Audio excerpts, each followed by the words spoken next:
guys, Jay here, welcome to Eons of Battle. 40k is not that old of a game, but it has been around long enough for many of the models we know and love to have been through a few different versions.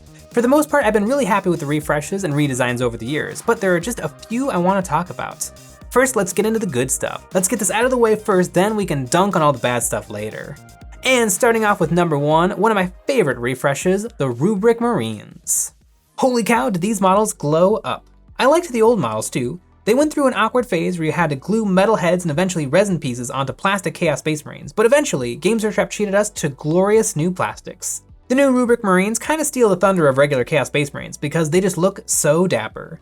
Because of a curse, they are sparkly psychic dust floating inside of Baroque armor, and I love how uniform they all look while each having a little something different going on.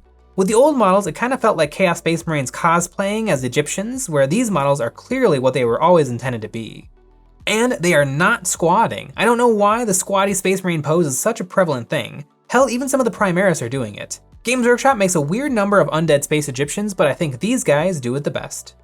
Coming in at number 2, we have the new Necron Warriors. The Necron Warriors are one of the first models I ever bought, and over the years I've amassed 60 of them. I like them, but they do have their flaws. Although the artwork has always depicted Necrons as gaunt, lanky skeletons, the models are all doing a comical squat, with all 10 toes hanging off of the 25mm bases that were the standard at the time. These were the warriors we all knew and loved, but then one day, out of nowhere, we got Indomitus and new warriors. The new warriors are top notch. Gone are the days of the transparent green rods, which I don't know, maybe they were cool at the time, but I always just painted over them. The new models have sculpted details that look much better in my opinion. The new warriors stand taller and have slight changes in their proportions that make them look much more imposing, but they also look good alongside the old models too. It just adds a lot of new poses that were not possible before. Also, the inclusion of the Goss Reaper, a close combat version that is great for players who enjoy being more aggressive and in your face, which is good. Necrons are not a faction that has a lot of options, so it's good to be seeing that changing. For number 3, I picked Mephiston, Lord of Death. I didn't want to put heroes on this list because this list could easily have been all heroes, but I have to mention Mephiston because in my opinion, this is the best model Games Workshop has ever made. I love the redesign of the Lord of Death. This model is so rad. His pose, his style, his weapons, all of it makes for an incredible model. The old model got the job done and looked good in its own right, but the new model is perfect. And one of the things I love about the new model is how faithful it is. The crazy metal collar actually looks really good. His syringes of blood are awesome, the movement of the model. Dynamic is a word that gets thrown around a lot, but this model looks like it is in motion. His cloak is amazing. Games Workshop cloaks and capes can be hit or miss, but this one looks like cloth billowing in the wind. It frames him perfectly, and it is that little extra touch that pushes him over the edge. This model is a masterpiece, and I don't even like the Blade Angels that much, but I know quality when I see it. Coming in at number 4, we have the Eldar Howling Banshees. The old Howling Banshees were not models I spent much time looking at. I never really got into the Eldar much. I thought they were as cool as the other Aspect Warriors, but looked a little like they were doing a jig more than running across the battlefields. But then one random day, we got the new Janzar and updated Howling Banshees, and wow, they look really good.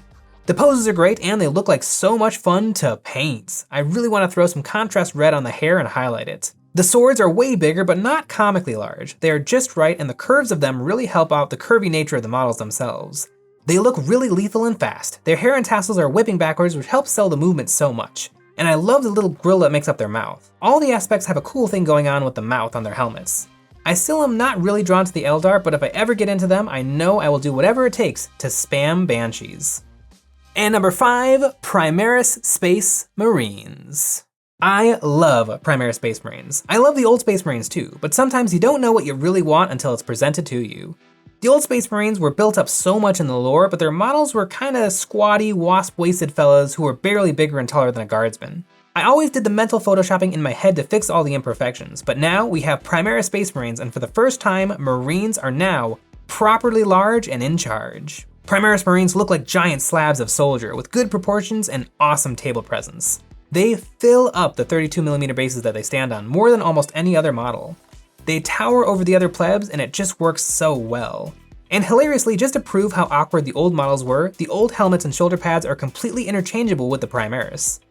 The new Primaris faithfully recreates the old armor, and I like the new helmet, which is just a subtle redesign of the classic Mark IV Maximus pattern helmet.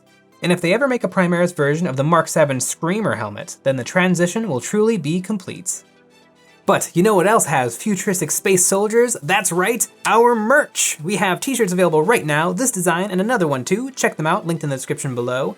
And another great way to support us is on Patreon. We have lots of cool perks, including original Wargaming Terrain STLs, weekly exclusive EOB episodes, and Friday night Discord hangouts.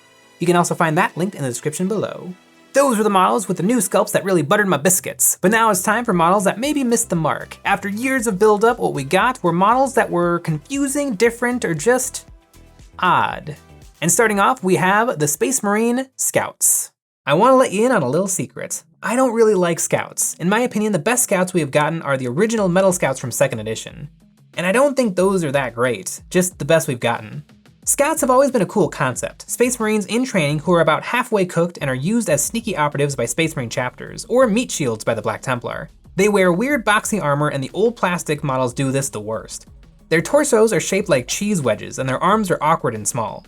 They all have the same pose and it's a bad pose, and they all have the same face.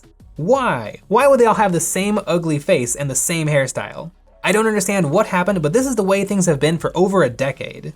Now we have recently seen a tease of the new Primaris Scouts with the Black Templar Crusade Squad, and I must say, I'm not happy. They look about as good as it gets with this design, but I think the Scouts really needed a redesign more than just some proportion fixes and a smaller bolter. They look way more like football players than anything that will one day be a Space Marine. Number 2, the Gene Stealer Cult Patriarch. This is a weird one because I actually really like the new model, but I don't think it's the right choice for the Gene Stealer Cult. It's basically a new pose of the Tyranid Broodlord, and it's weird to me that there are basically 2 of the exact same models out there. And it wasn't always like this. We used to have this model, a weird, big, fat Gene Stealer, and this is what I want. I don't think there are nearly enough big, weird, fat guys in 40k. This model, although old and crusty, this looks like a guy who is the head honcho of a cult and is pulling all the strings with his wit and psychic shenanigans. The new model, although really cool, just looks like an animal. It looks like a combat beast, not a cultist. The current Broodlord just looks like a creature that is running around. Why would the cult pray and worship it? Can it even speak English? Or do they just understand hisses and snarls? The old model looked the part. It was self-evident. Anyone looking at that guy on his golden throne that he made his worshippers build for him would instantly know he is the boss, and that is what I wish we got. Number 3, the Imperial Guard Ogrins. I don't like the new plastic Ogrins. They're too obviously fantasy ogres. Maybe it's just that I'm not a big fantasy guy, but I like the old metal ones much better. The old models feel like really big people. They wear standard Imperial issued fatigues as best they can, and bandoliers of different pieces of armor ramshackled together, because of their non-standard size. I like the idea of Rattlings and Ogrins because it kind of shows the hypocrisy of the Imperium, that they hate mutants right up until they're useful. But I don't like them being a standard thing. And that's what I don't like about the new models. They make them too normal. Is there a factory out there that makes ogre armor? Like a whole warehouse of supersized suits of armor? The ogres are abhumans, and the old models felt a lot more human. The Imperium are total hypocrites for taking advantage of the power of ogres, and the old models felt like they were suited better for the world. The new models feel like factory-farmed identical ogres, where the old ones were just big, strong people. Coming in at number 4, we have the new Orc Boys. Specifically the Combat Patrol Boys, and in my opinion, that's where they should have stayed. Don't buy the Boys box. These are weird because they look great, but are truly monopose. Monopose is a word that gets thrown around a lot, but it's often misused in my opinion. I don't think models where you have to follow the instructions, but you have weapon options, or are simple to convert with head and arm weapon swaps are monopose. Monopose models are where you truly can only build the models one way, and it would take a saw and green stuff to change them. And unfortunately, these orcs are truly monopose, which kinda runs against the idea of ramshackle orcs. As of writing this though, the new models have been available for 6 months and we have not seen the original Orc Boys removed from the Games Workshop web store, so clearly something is still happening with Orc Boys. Perhaps the true successor is still in the works. We'll just have to wait and see what happens. In the meantime, these models certainly are not bad and would look great mixed in amongst classic boys to get some cool dynamic poses that you can't get with the old model kit. And coming in at number 5 of model refreshes that maybe missed the mark, Primaris Space Marines. Having a new redesign for the futuristic space soldier means we have 2 different classes of models, and unfortunately this often creates conflict between older and newer collectors. Some of the new models don't seem to fit into the design paradigms that the Space Marines have. Some do, like the Blade Guard Veterans and Redemptor Dreadnought, but some really don't, like the Primaris ATV and the Invictor Tactical Warsuit. I mean ATV, all-terrain vehicle. I'm pretty sure all vehicles in 40k are all-terrain. I mean, was the old attack bike only meant for street driving? It also creates this uncertainty of what models will and won't get the Primaris treatment, and some Primaris units really step on the toes of their firstborn cousins. Like if you already own Intercessors, there's not much point to picking up Tactical Space Marines, and if you already have Space Marine bikes, then do you really need Primaris Outriders? There is real frustration when things are up in the air, and the Primaris do create a lot of uncertainty.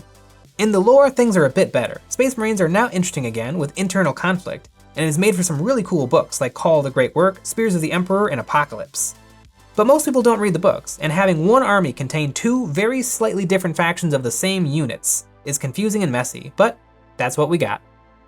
So what do you guys think? Do you agree with my picks, or do you think I did the models dirty? Let me know in the comments below what you think. I had fun making this list. Really, it was pretty hard to find new models I didn't like.